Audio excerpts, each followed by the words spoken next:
സാമ്പത്തിക ശാസ്ത്രത്തിൽ പല വീക്ഷണങ്ങളും ലോകത്തുണ്ടായിട്ടുണ്ട്. അതേപോലെ പ്രവാചകൻ സല്ലല്ലാഹു അലൈഹി വസല്ലമ കൊണ്ടുവന്നിട്ടുള്ള മാറ്റങ്ങൾ, നമ്മൾ ഈ ചില കച്ചവടങ്ങൾ ചെയ്യുമ്പോൾ നഷ്ടം സംഭവിക്കുന്നുണ്ട്. അസ്സലാമു അലൈക്കും വറഹ്മത്തുള്ളാഹി.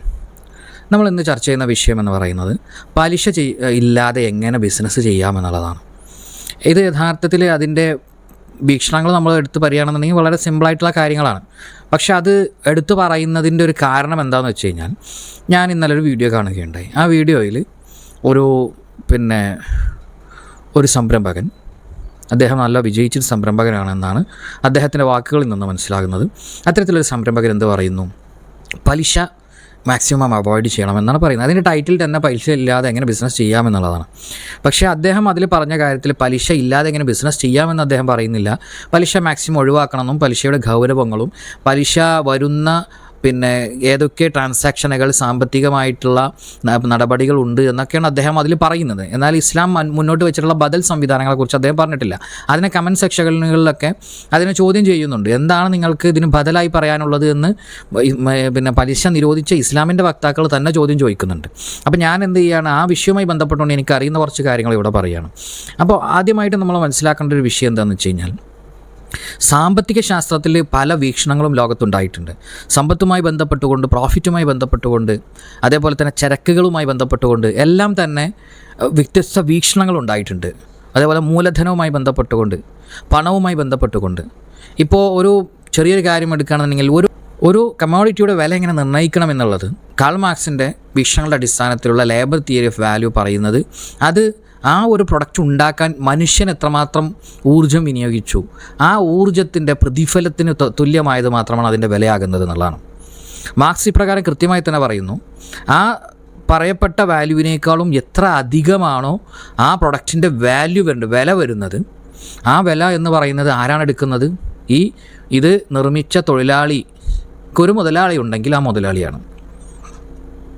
ആ തൊഴിലാളി തന്നെയാണ് മുതലാളിയെങ്കിൽ അത് അയാൾ തന്നെ സ്വയം കൺസ്യൂം ചെയ്യും. ഇത് എന്തുകൊണ്ടാണ് സംഭവിക്കുന്നത്? ഇപ്പോൾ ഒരു വസ്തു ഉണ്ടാക്കാനുള്ള ചിലവ് എന്ന് പറയുന്നത് ഒരു ദിവസത്തെ വേതനം എത്രയാണ്, അതിൻ്റെ അടിസ്ഥാനത്തിലാണ് കണക്കാക്കപ്പെടുന്നത്. എന്നാൽ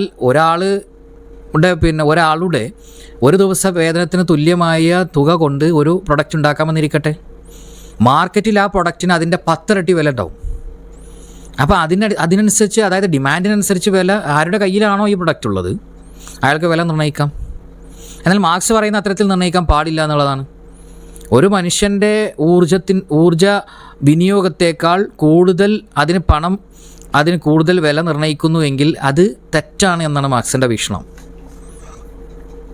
ഇനി ഇവിടെ ഇസ്ലാമിൻ്റെ വീക്ഷണം എടുത്ത് നോക്കുകയാണെങ്കിൽ, ഇസ്ലാം ഇങ്ങനെ മാർക്സ് പറഞ്ഞ പോലെ മുതലാളിക്ക് വില നിർണ്ണയിക്കുന്നതിൽ ഒരു പരിധി നിർണ്ണയിച്ചിട്ടില്ല. പ്രൈസ് കൺട്രോൾ ഇല്ല. ഫ്രീ ട്രേഡിംഗ് ആണ് ഇസ്ലാമിൻ്റെ ഒരു കൺസെപ്റ്റ് എന്ന് തന്നെ നമുക്ക് പറയാൻ പറ്റും. പ്രൈസ് കൺട്രോൾ ഇല്ല. അത് എന്താണെന്ന് വെച്ച് കഴിഞ്ഞാൽ, ഒരു മാർക്കറ്റിൽ ആർക്കും ഏത് വിലക്കും വിൽക്കാം. ഇവിടെ ആദം സ്മിത്തൊക്കെ ഇൻവിസിബിൾ ഹാൻഡ് എന്ന് പറയുന്നതിന് പകരമായിക്കൊണ്ട് പ്രവാചകൻ സല്ലല്ലാഹു അലൈഹി വസല്ലം പറയുന്നത് അള്ളാഹു ആണ് വില നിർണ്ണയിക്കുന്നത് എന്നാണ്. ഇൻവിസിബിൾ ഹാൻഡാണ് വില കണക്കാക്കുന്നത് എന്നാണ് ആദം സ്മിത്ത് പറയുന്നത്. പ്രവാചകൻ സല്ലല്ലാഹു അലൈഹി വസല്ലം പഠിപ്പിക്കുന്നത് അള്ളാഹു ആണ് വില നിർണ്ണയിക്കുന്നത് എന്നാണ്. എത്രത്തോളം എന്ന് വെച്ച് കഴിഞ്ഞാൽ, വില ഒന്ന് നമ്മൾ നിർണ്ണയിക്കണം എന്നൊക്കെ പല സ്വഹാബി വര്യന്മാരും വന്ന് പറഞ്ഞപ്പോൾ പോലും പ്രവാചകൻ അതിന് അംഗീകരിച്ചില്ല എന്നുള്ളതാണ്. അതെന്തുകൊണ്ടാണെന്ന് ചോദിച്ചു കഴിഞ്ഞാൽ, ഇത്തരത്തിൽ ടോട്ടലി ഒരു ഡിസ്റ്റർബ്ഡ് അല്ലാത്ത, വളരെ അതിൻ്റെ ബിസിനസ് ട്രാൻസാക്ഷൻ, കച്ചവടവുമായി ബന്ധപ്പെട്ട എല്ലാ ട്രാൻസാക്ഷൻസിൻ്റെ ഇടയിലും യാതൊരു തടസ്സവും ഇല്ലാത്ത ഒരു സിസ്റ്റമാണ് ഇസ്ലാം മുന്നോട്ട് വെക്കുന്നത്. അവിടെ ഒരാൾ 50 രൂപയ്ക്കൊരു സംഭവം വിൽക്കുകയാണ്, വേറൊരാൾ അതേ പ്രൊഡക്റ്റ് അതേ ക്വാളിറ്റി ഉള്ളത് 40 രൂപക്കാണെങ്കിൽ സ്വാഭാവികമാണ് 40 രൂപയ്ക്ക് വിൽക്കുന്നവൻ്റെ അടുത്തു നിന്നാണ് ആളുകൾ സാധനം വാങ്ങുക. സ്വാഭാവികമായിട്ടും 50-ന് വിൽക്കുന്ന ആളുകൾ 40-ൻ്റെ വിൽക്കുന്ന ആളുകളുടെ അടുത്തു നിന്നും ആളുകൾ പ്രൊഡക്റ്റ് വാങ്ങിക്കൊണ്ടിരിക്കുന്നത് കാണുമ്പോൾ അയാൾക്ക് എന്ത് ചെയ്യേണ്ടി വരും? 40 ആക്കേണ്ടി വരും, അല്ലെങ്കിൽ 39.5 ആക്കേണ്ടി വരും. അപ്പോൾ സ്വാഭാവികമായിട്ട് അങ്ങനെ മാർക്കറ്റിൽ അങ്ങനെ വില നിർണ്ണയിക്കപ്പെടുന്നു. അപ്പോൾ ഇതാണ് ഇസ്ലാമിനെ ഞാൻ പറയുന്നൊരു കാര്യം എന്ന് പറയുന്നത്. അപ്പോൾ ഇസ്ലാമിന് അതേപോലെ തന്നെ കറൻസിയുമായി ബന്ധപ്പെട്ടുകൊണ്ടും പല നിയമങ്ങളുണ്ട്. ഞാനിതൊക്കെ ഒരു ഇൻട്രൊഡക്ഷൻ ആയിട്ടാണ് പറയുന്നത് കേട്ടോ. പലിശയിലേക്ക് നമ്മൾ കടക്കുന്നുണ്ട്. കാരണം ഇൻട്രൊഡക്ഷൻ പറയുന്നത് എന്തിനാന്ന് വെച്ച് കഴിഞ്ഞാൽ, ഇസ്ലാം ഈ വിഷയത്തിൽ കൃത്യമായിട്ടുള്ള നിലപാടുകൾ പറഞ്ഞിട്ടുണ്ട് എന്നുള്ളതൊന്ന് ബോധ്യപ്പെടുന്നതിന് വേണ്ടിയിട്ടാണ്. അതേപോലെ പ്രവാചകൻ സല്ലല്ലാഹു അലൈഹി വസല്ലമ കൊണ്ടുവന്നിട്ടുള്ള മാറ്റങ്ങൾ, നമ്മൾ ഈ വിഷയകമായിട്ടുള്ള ചരിത്രങ്ങൾ പരിശോധിക്കുമ്പോൾ മനസ്സിലാക്കാൻ കഴിയുന്നത്, അദ്ദേഹം ആ കാലഘട്ടത്തിൽ ദിർഹവും ദീനാറുമൊക്കെ ഒരു ഒരു ഒരു എന്താ പറയുക, ഒരു ദീനാർ ഒരു ദിർഹം എന്ന നിലക്കാണ് കൊടുത്തിരുന്നത്. ഈ ഒരു ദീനാർ ഒരു ദിർഹം കൊടുക്കുമ്പോഴുള്ള പ്രശ്നം എന്താണ്? ഇത് വേണമെങ്കിൽ ഒരാൾക്ക് കുറച്ച് പൊതു സ്വർണ്ണമാണല്ലോ, സ്വർണ്ണത്തിന് മെല്ലെ കുറച്ച് അതിൽ നിന്ന് ഇങ്ങനെ കട്ട് ചെയ്തെടുത്തു കഴിഞ്ഞാൽ അതൊരു 10 എടുത്തു കഴിഞ്ഞാൽ ചിലപ്പോൾ ഒന്നും കൂടി ഒരു ദിർഹം കൂടി അതിൽ നിന്ന് ഉണ്ടാക്കാൻ പറ്റും. പ്രവാചകൻ സല്ലല്ലാഹു അലൈഹി വസല്ലമയുടെ മുമ്പ് എന്താ സംഭവിച്ചതെന്ന് വെച്ചാൽ ഇങ്ങനെയൊന്നും നോക്കുന്ന പരിപാടിയില്ല. ഒരു ദിർഹം തന്നെയാണ് കൊടുക്കണം, അത് കുറച്ച് ചുരണ്ടിയിട്ടുണ്ടോ ഇല്ലേ എന്നൊന്നും നോക്കുന്ന പരിപാടിയില്ല. പ്രവാചകൻ സല്ലല്ലാഹു അലൈഹി വസല്ലം എന്ത് ചെയ്തു? ഇതിന് തൂക്കം എടുക്കാൻ പറഞ്ഞു. ഒരു സ്വർണ്ണത്തിന് ആവശ്യമാണെങ്കിൽ തൂക്കിയിട്ട് വേണം. അതേപോലെ എന്ന് വെച്ചാൽ അത് കൃത്യമായി തന്നെ അതിൻ്റെ അളവ് കൃത്യമായി തന്നെ അത് സ്വർണ്ണമാണ് എന്നും പൂർണ്ണമായി സ്വർണ്ണമാണ് എന്നും അതിൻ്റെ തൂക്കം എടുത്തുകൊണ്ട് അതിന് വില നിർണ്ണയിക്കുന്ന സ്ഥിതി ഉണ്ടായി. അങ്ങനെ ഇത്രമാത്രം മാറ്റങ്ങൾ പ്രവാചകൻ കൊണ്ടുവരുന്നുണ്ട്. ഇതാണ് ആമുഖമായി കൊണ്ട് പറയാനുള്ളത്. ഇനി പലിശ എന്തുകൊണ്ടാണ് ഇസ്ലാം നിരോധിക്കുന്നത് എന്നുള്ളൊരു കാര്യം നമുക്ക് പറയണം. പലിശ ഇസ്ലാം നിരോധിക്കുന്നതിൻ്റെ പ്രധാന കാരണമെന്ന് പറയുന്നത്, പലപ്പോഴും നമുക്കറിയാം, കച്ചവടം ചെയ്ത ആളുകളെ സംബന്ധിച്ചിടത്തോളം കൃത്യമായിട്ട് അറിയാൻ പറ്റും, അവർക്ക് ചില കച്ചവടങ്ങൾ ചെയ്യുമ്പോൾ നഷ്ടം സംഭവിക്കുന്നുണ്ട്. അപ്പം നമ്മൾ മനസ്സിലാക്കേണ്ടത്, ഒരാൾക്ക് നഷ്ടം സംഭവിക്കുക എന്ന് പറയുന്നത് ആ പ്രൊഡക്റ്റിൻ്റെ ഡിമാൻഡിന് ഇത് കുറഞ്ഞതായിരിക്കും. ഡിമാൻഡ് കുറയുന്നതിന് പല റീസൺസ് ഉണ്ട്. ആ റീസൺസ് നമ്മൾ ഏതെടുത്ത് നോക്കിക്കഴിഞ്ഞാലും പണത്തിൻ്റെ കുറവ് അതിന് തത്തുല്യമായി ഉണ്ടാകേണ്ടതാണ് എന്ന് നമുക്ക് ബോധ്യപ്പെടും. ഇത് വിൽക്കുന്നവൻ ആരോ, കച്ചവടം ചെയ്യുന്നവനാരോ, അവന് കുറഞ്ഞ പണമേ ലഭിച്ചിട്ടുള്ളൂ എങ്കിൽ എന്താണ് അവിടെ അതിന് തത്തുല്യമായിക്കൊണ്ട് ഇവിടെ ആ ഡിമാൻഡ് കുറഞ്ഞിട്ടുണ്ട്. ആ പ്രൊഡക്റ്റുമായി ബന്ധപ്പെട്ടുകൊണ്ട് ചില മാറ്റങ്ങളുണ്ട്. ഡിമാൻഡ് കുറയുന്നതിന് എന്തെങ്കിലും കാരണങ്ങളുണ്ടാവുമല്ലോ, ആ കാരണങ്ങൾക്കനുസരിച്ചാണ് ഇയാൾക്ക് പണം കുറഞ്ഞിട്ടുള്ളത്.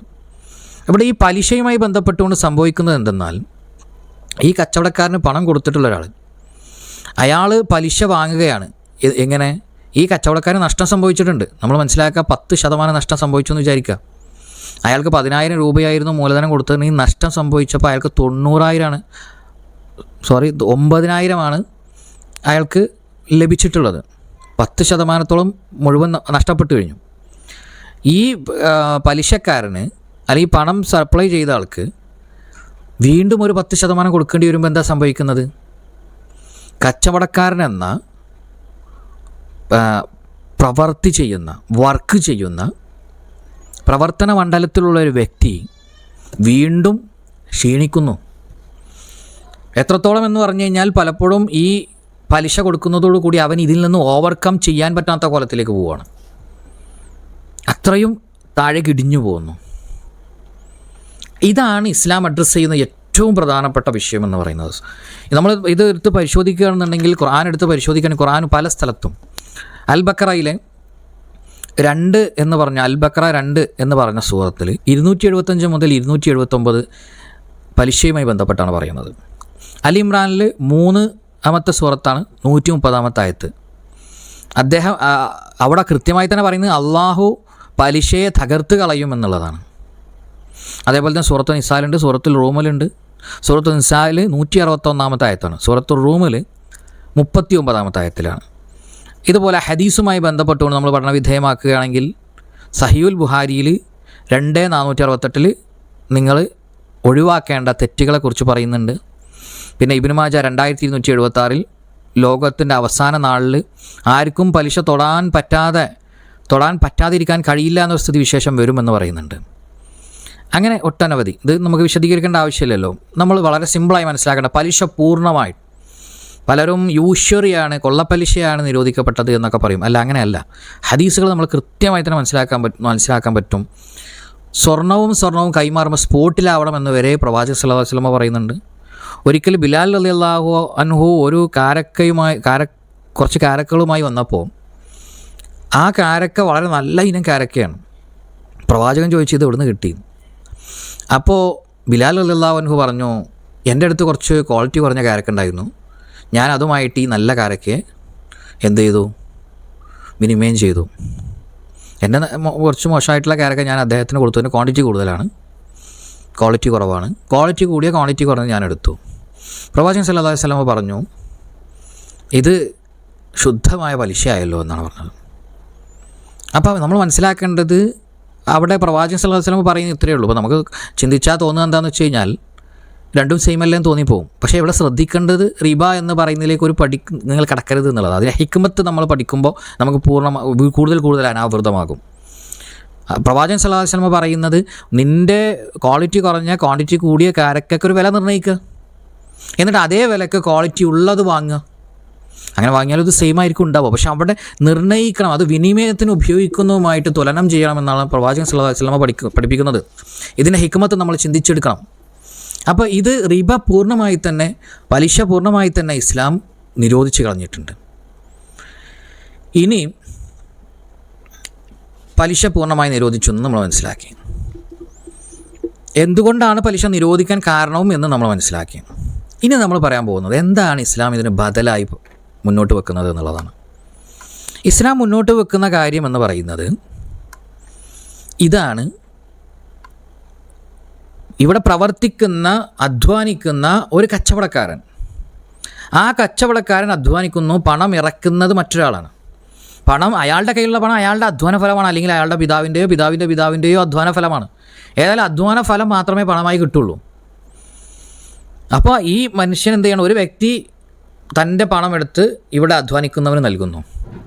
അധ്വാനിക്കുന്നവൻ അധ്വാനിക്കുന്നു, അവന് എന്ത് ചെയ്യുന്നു?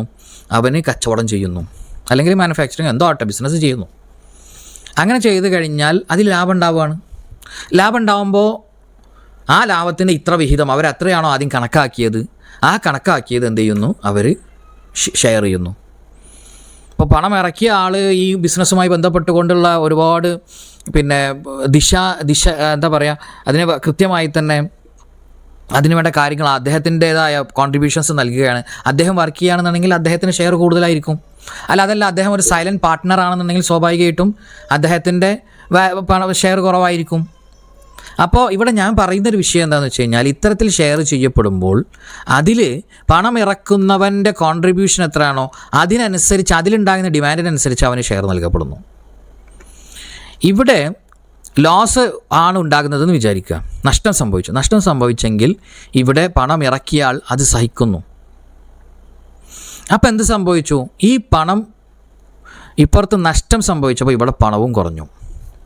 ഇത്ര മാത്രമേ ഇവിടെ സംഭവിക്കുന്നുള്ളൂ. പക്ഷേ അതൊരു അത്ഭുതകരമായ എക്കണോമിയിൽ അത്ഭുതങ്ങൾ തീർക്കുന്ന ഒന്നാണ് എന്നുള്ളതാണ് നമ്മൾ ചിന്തിച്ചാൽ തന്നെ മനസ്സിലാക്കാൻ പറ്റുന്നത്.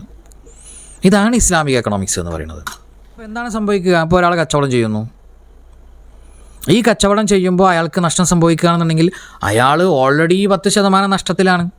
പിന്നെ വീണ്ടും ഒരു 10% പലിശയും കൂടി കൊടുക്കുമ്പോൾ അയാൾ പിന്നെയും ഭൂമി ഇതിൽ നിന്ന് ഉയർന്നു വരാൻ പറ്റാത്ത തരത്തിലൊരു പടുകുഴിയിലേക്ക് വീണു പോവുകയാണ്. ഇതാണ് ഇസ്ലാം ഇല്ലാതാക്കുന്നത്. ഇസ്ലാം ഇയാളെ വീണ്ടും എന്ത് ചെയ്യാണ്? എൻകറേജ് ചെയ്യിക്കുകയാണ്. ഇനി ലാഭം ഉണ്ടാക്കാൻ എൻകറേജ് ചെയ്യുകയാണ്. കാരണം അയാൾക്ക് എന്ത് ചെയ്യാണ്? ഒരു കച്ചവടക്കാരനല്ല നശിച്ചു പോകുന്നത്, കച്ചവടക്കാരനാണ് ഇതിൽ ഏറ്റവും വലിയ പണം വാങ്ങിയിട്ട് അത് അതുകൊണ്ട് ബിസിനസ് ചെയ്യുന്ന ആളുണ്ടല്ലോ, അയാളാണ് മാർക്കറ്റിലെ ഹീറോ എന്ന് പറയുന്നത്. അയാളെയാണ് ഇസ്ലാം ഏറ്റവും കൂടുതൽ ഫോക്കസ് ചെയ്യുന്നതും.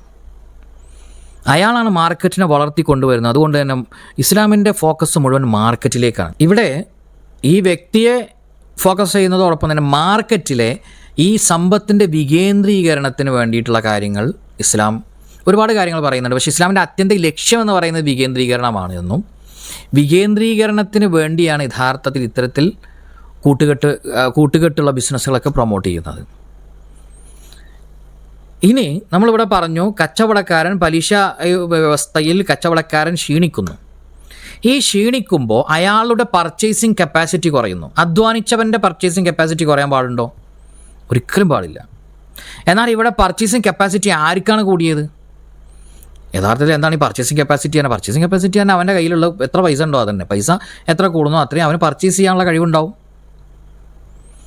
അപ്പോൾ പർച്ചേസിങ് കപ്പാസിറ്റി, പർച്ചേസിങ് പവർ എന്ന് പറയുന്നത് തീരെ അധ്വാനിക്കാത്തൊരു പലിശക്കാരൻ അവന് ലഭിച്ചിട്ടുള്ള പണമാകട്ടെ ഈ അധ്വാനിച്ച കച്ചവടക്കാരൻ, നഷ്ടം സംഭവിച്ച കച്ചവടക്കാരൻ്റേതാണ്.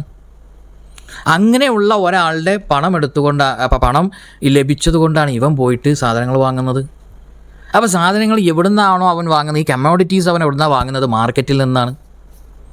മാർക്കറ്റിൽ യഥാർത്ഥത്തിൽ ഈ പറയപ്പെട്ട ആൾക്ക് നഷ്ടം വന്നതിൻ്റെ ഒരു കാരണം വിലക്കുറവാകാം. അങ്ങനെ വിലക്കുറവ് ഉണ്ടാകുന്ന ഒരു മാർക്കറ്റിൽ നിന്നും ഇയാൾ വാങ്ങുമ്പോൾ സ്വാഭാവികമായിട്ടും എന്താണ് സംഭവിക്കുക? അയാളുടെ കയ്യിൽ ഒരുപാട് പണം കിടക്കുകയാണ്, അയാൾക്ക് ഒരുപാട് സാധനങ്ങൾ വാങ്ങാൻ കഴിയുകയാണ്. ഇതൊരു അനീതിയല്ലേ യഥാർത്ഥത്തിൽ? ഈ അനീതിക്കെതിരെയാണ് ഇസ്ലാം നടപടി സ്വീകരിക്കുന്നത്. അപ്പോൾ ഇവിടെ നമ്മൾ കൃത്യമായി മനസ്സിലാക്കിയത് എന്താണ്? ഇങ്ങനെ ഒരാളുടെ കയ്യിൽ നിന്നും പണം വാങ്ങുക, ഒരാളാകാം, രണ്ടാളാകാം, മൂന്നാളാകാം, നാലാളാകാം, നന്നായി ബിസിനസ് ചെയ്യുന്ന ഒരാളുണ്ടെന്ന് വിചാരിക്കുക. അവന് പണം അങ്ങോട്ട് കൊടുക്കാൻ ആളുകൾ റെഡിയായിരിക്കും. അവന് വില പേശാം, ഞാൻ ഇത്ര പെർസെൻറ്റേജേ നിങ്ങൾക്ക് തരുള്ളൂ എന്ന് പറയാം. അങ്ങനെ അവൻ പറയുന്ന ഒരു തലത്തിലേക്ക് അവൻ എത്താൻ കാരണം എന്താണ്? അവൻ അത്രയും അധ്വാനിച്ചിട്ടുണ്ട്, അവൻ അത്രയും അധ്വാനിക്കുന്നുണ്ട്, അവൻ്റെ പ്രൊഡക്റ്റിന് അത്രയും ക്വാളിറ്റി ഉണ്ട്, അവൻ അത്രയും കോമ്പറ്റീഷനിൽ പങ്കെടുത്തിട്ടുണ്ട്. അതാണ് അവനെ ആദ്യത്തിലേക്ക് വരുത്തുന്നതും അവൻ കൂടുതൽ നന്നായി ഉയർന്നു വരികയും ചെയ്യാനുള്ള കാരണം. ഇനി ഞാനിതിൽ അവസാനം പറഞ്ഞ വാക്ക് കോമ്പറ്റീഷൻ, അതാണ് നമ്മൾ ഏറ്റവും കൂടുതൽ എടുത്തു പറയേണ്ടത്. മാർക്കറ്റിൻ്റെ കോമ്പറ്റീഷനെ വളരെയധികം ഉദ്ദീപിപ്പിക്കുന്നതാണ് പലിശരഹിത വ്യവസ്ഥ എന്ന് പറയുന്നത്. എന്താണ് അതിൻ്റെ കാരണം? അതിൻ്റെ കാരണം എന്ന് പറയുന്നത്, പലിശരഹിതമായ ബിസിനസ്സിൽ എന്താ സംഭവിക്കുക? ഞാനിവിടെ പറഞ്ഞു, ഒരാൾ നന്നായി ബിസിനസ് ചെയ്യുന്ന, നന്നായി വർക്ക് ചെയ്യുന്ന, കോമ്പറ്റീഷനിൽ വളരെയധികം കോമ്പീറ്റ് ചെയ്തുകൊണ്ടിരിക്കുന്ന ഒരാൾക്ക് പണം നൽകാൻ ഒരുപാട് ആളുകൾ, ഇൻവെസ്റ്റ് ചെയ്യാൻ ഒരുപാട് ആളുകൾ സന്നദ്ധരായിരിക്കുമെന്നുള്ളത് ഞാൻ പറഞ്ഞല്ലോ. അങ്ങനെയെങ്കിൽ ഇവിടെ എന്താ സംഭവിക്കുക? ആളുകൾ കോമ്പീറ്റ് ചെയ്തുകൊണ്ടേയിരിക്കും. ആളുകൾ വളരെ നന്നായി അധ്വാനിക്കും, വളരെ നന്നായിട്ട് മാക്സിമം ആളുകൾക്ക് മാക്സിമം നല്ല സർവീസുകൾ, നല്ല ക്വാളിറ്റി പ്രൊഡക്റ്റുകൾ നൽകാൻ ശ്രമിക്കും. ഇതിൻ്റെ പരിണിത ഫലം എന്താണ്? ഈ കോമ്പറ്റീഷൻ കൂടിക്കഴിഞ്ഞാൽ ഉണ്ടാകുന്ന ഫലം എന്താണ്? പ്രൊഡക്റ്റുകളുടെ ക്വാളിറ്റി കൂടും, സർവീസിൻ്റെ ക്വാളിറ്റി കൂടും, മനുഷ്യൻ്റെ ജീവിത നിലവാരം ഉയരും. പലിശരഹിത വ്യവസ്ഥയായിരുന്നു നമ്മുടെ ഈ ലോകത്ത് എന്നുണ്ടെങ്കിൽ, അതായത് ഇസ്ലാം മുന്നോട്ട് വെക്കുന്ന പലിശരഹിത വ്യവസ്ഥയായിരുന്നു ലോകത്ത് ഉണ്ടായിരുന്നു എന്നുണ്ടെങ്കിൽ, ലോകത്ത് വളരെയധികം കോമ്പറ്റീഷൻ കൂടുതലാവുമായിരുന്നു. അതും വളരെ ഹെൽത്തിയായ കോമ്പറ്റീഷൻ. അങ്ങനെ കോമ്പറ്റീഷൻ വർദ്ധിക്കുമ്പോൾ സ്വാഭാവികമായി സംഭവിക്കുന്നത് മനുഷ്യൻ്റെ സർവീസ്, മനുഷ്യന് ലഭിക്കുന്ന, ഒരു കസ്റ്റമർക്ക് ലഭിക്കുന്ന സർവീസ് ആകട്ടെ, പിന്നെ പ്രൊഡക്റ്റ് ആകട്ടെ, എല്ലാത്തിൻ്റെയും, ഗുഡ്സ് ആകട്ടെ, എല്ലാത്തിൻ്റെയും ഗുണനിലവാരം ദിനം പ്രതി നന്നായിക്കൊണ്ടിരിക്കും. കാരണം മറ്റാളുകൾ കോമ്പീറ്റ് ചെയ്യാണ്. പ്രത്യേകിച്ച് ശാസ്ത്ര സാങ്കേതിക വിദ്യ ഉപയോഗിച്ചുകൊണ്ട് ഓരോ പ്രൊഡക്റ്റുകളുടെയും ഗുണനിലവാരം വർദ്ധിപ്പിക്കാൻ ശ്രമിക്കുന്ന മനുഷ്യനെ സംബന്ധിച്ചിടത്തോളം സ്വാഭാവികമായിട്ടും അവൻ ഇന്നുണ്ടാക്കുന്നതിനേക്കാൾ നല്ല പ്രൊഡക്റ്റ് നാളെ ഉണ്ടാക്കും, ഇന്ന് കൊടുക്കുന്ന സർവീസിനേക്കാൾ നല്ല സർവീസ് നാളെ കൊടുക്കും, ഇന്ന് കൊടുക്കുന്ന സർവീസിനേക്കാൾ നാളെ എന്ത് എക്സ്ട്രാ നല്ല സർവീസുകൾ എൻ്റെ കസ്റ്റമർക്ക് എനിക്ക് നൽകാൻ കഴിയുമെന്നാണ് ഓരോ സംരംഭകനും ചിന്തിക്കുക. കാരണം മാർക്കറ്റ് അത്രമാത്രം കോമ്പറ്റീറ്റീവാണ്. അപ്പോൾ പലിശ വ്യവസ്ഥയിൽ യഥാർത്ഥത്തിൽ സംഭവിക്കുന്ന ഈ കോമ്പറ്റീഷൻ നഷ്ടപ്പെടുകയാണ്. കാരണം എന്താണ്? അത് നമ്മളിപ്പോൾ ബിസിനസ് ചെയ്തൊരു 10% അവർക്ക് കൊടുത്താൽ മതി. അങ്ങനെ ഫിക്സഡ് അങ്ങനെ കൊടുത്താൽ പോരെ? നമ്മളിപ്പോൾ കൂടുതൽ കോമ്പറ്റീഷനിൽ വർക്ക് ചെയ്തു എന്ന് വെച്ചിട്ട് നമുക്ക് എന്തെങ്കിലും പ്രത്യേകിച്ച് കാര്യമുണ്ടോ? ഇല്ല. എന്നാൽ പലിശരഹിത വ്യവസ്ഥയിൽ അതുണ്ട്. കാരണം നമ്മൾ കൂടുതൽ കോമ്പറ്റീഷന് നിന്നുകൊണ്ടെങ്കിൽ നമുക്ക് അടുത്ത പ്രാവശ്യം നമ്മുടെ ഇൻവെസ്റ്ററോട് വീണ്ടും വില പേശാം. എനിക്ക് പെർസെൻറ്റേജ് ഇത്ര കൊടുക്കാനേ പറ്റുള്ളൂ, അല്ലെങ്കിൽ നിങ്ങളെ പൈസ ഞാൻ തിരിച്ചു തരാം, നിങ്ങൾക്ക് വേറെ ആളുകളെടുത്ത് നിങ്ങൾ കൊടുത്തോളൂ, എനിക്ക് വേറൊരാൾ പൈസ തരാമെന്ന് പറഞ്ഞിട്ടുണ്ട്, അയാൾക്ക് 5%, പിന്നെ എൻ്റെ പ്രോഫിറ്റ് ടോട്ടൽ ടേൺ ഓവറിൻ്റെ 5%, പ്രോഫിറ്റിൻ്റെ അടിസ്ഥാനത്തിൽ 5% ഞാൻ അയാൾക്ക് നിങ്ങൾക്ക് കൊടുക്കാൻ കഴിയും, അതിനയാൾ തയ്യാറാണ് എന്ന് പറഞ്ഞു കഴിഞ്ഞാൽ, അങ്ങനെ പറയണമെങ്കിൽ അയാൾ കോമ്പറ്റീറ്റീവ് വർക്ക് ചെയ്യണം, വളരെ ഹെൽത്തിയായി, അല്ല വളരെ പിന്നെ വളരെ നന്നായി വർക്ക് ചെയ്യണം. അപ്പോൾ ഇത്തരത്തിൽ നമ്മൾ കൃത്യമായി മനസ്സിലാക്കുക, ഈ പറയപ്പെട്ട ഇസ്ലാമിക് എക്കണോമിയുടെ അടിസ്ഥാനത്തിലുള്ള പലിശരഹിത വ്യവസ്ഥ എന്ന് പറയുന്നത് മുസ്ലിങ്ങൾക്ക് മാത്രം ബാധകമായൊരു കാര്യമല്ല. ഇത് നമ്മുടെ ലോകത്തിലുള്ള സകല സമുദായങ്ങൾക്കും ഇത് വെൽക്കം ചെയ്യാം ഇതിനെ. കാരണം എന്താ? നമ്മൾ ചിന്തിച്ചാൽ തന്നെ മനസ്സിലാകും, നമ്മുടെ വേൾഡിനെ വളരെ നന്നായി മുന്നോട്ട് കൊണ്ടുപോകാൻ കഴിയുന്ന നല്ലൊരു സിസ്റ്റമാണ് ഈ എക്കണോമിക്സ് എന്ന് പറയുന്നത്. ഞാൻ കൃത്യമായി തന്നെ പറഞ്ഞു കഴിഞ്ഞു. അപ്പോൾ ഞാനിവിടെ പറയുന്നത്, ഇസ്ലാം മുന്നോട്ട് വെക്കുന്ന പലിശരഹിതമായിട്ടുള്ളൊരു വ്യവസ്ഥയുണ്ടല്ലോ, ആ വ്യവസ്ഥ യഥാർത്ഥത്തിൽ എന്താണ്? അത് യഥാർത്ഥത്തിൽ വളരെ നല്ല പരിണിത ഫലങ്ങളാണ് ഉണ്ടാക്കുന്നത്. പലിശ പൂർണ്ണമായി നിർമ്മാർജ്ജനം ചെയ്യണമെന്ന് ഇസ്ലാം പറയുന്നതോടൊപ്പം തന്നെ ബദൽ സംവിധാനം കൃത്യമായി തന്നെ ഇസ്ലാം പറഞ്ഞിട്ടുണ്ട്. അപ്പോൾ അത് നമ്മൾ ഇംപ്ലിമെൻറ്റ് ചെയ്യുമ്പോൾ വളരെ നല്ല ആഫ്റ്റർ എഫക്റ്റാണ് ഉണ്ടാകുക എന്നുള്ളതാണ് നമുക്ക് മനസ്സിലാക്കാൻ പറ്റുന്നത്. ഇനി ഇതിൻ്റെ ബാക്കിയായിക്കൊണ്ട് ഞാൻ ഇസ്ലാമിക് സിസ്റ്റത്തിലുള്ള പിന്നെ ഈ കാറ് വാങ്ങാനും വീടുകൾ വാങ്ങാനും ഒക്കെ ഉള്ള ചില സിസ്റ്റങ്ങളുണ്ട്. അത് ഇന്നത്തെ ലോൺ സിസ്റ്റവുമായിട്ട് യാതൊരു ബന്ധവുമില്ല എന്നുള്ളതാണ് സത്യം. അത് നമുക്കത് വിഷയങ്ങൾ വിശദീകരിക്കുമ്പോൾ പറയാം. അതേപോലെ തന്നെ ഇൻഷുറൻസ് എന്ന് പറയുന്നത് ചർച്ചയുടെ ഒരു വിഷയമാണ്. വളരെ ബ്യൂട്ടിഫുള്ളായിട്ടുള്ള, ചൂഷണങ്ങളിൽ നിന്നുള്ള മുക്തമായിക്കൊണ്ടുള്ള വളരെ ബ്യൂട്ടിഫുള്ളായിട്ടുള്ള ഒരു സിസ്റ്റമാണ് യഥാർത്ഥത്തിൽ ഇസ്ലാമിലെ ഇൻഷുറൻസ് സിസ്റ്റം എന്ന് പറയുന്നത്. അതും നമുക്ക് വഴിയെ നമുക്ക് ആ വീഡിയോ ഞാൻ ചെയ്യാൻ ഇൻഷാല്ലാ ശ്രമിക്കുന്നുണ്ട്. അപ്പോൾ ഈ വിഷയവുമായിട്ട് ബന്ധപ്പെട്ടുകൊണ്ട് പലിശ ഇല്ലാതെ എങ്ങനെ ബിസിനസ് ചെയ്യാൻ പറ്റും എന്നുള്ള വിഷയമാണ് ഇപ്പോൾ ഞാൻ അവതരിപ്പിച്ചിട്ടുള്ളത്. ഇനി അടുത്ത ഒരു വീഡിയോയിൽ മറ്റൊരു വിഷയവുമായിട്ട് കാണാം. അസ്സലാമു അലൈക്കും വറഹ്മത്തുള്ളാഹി.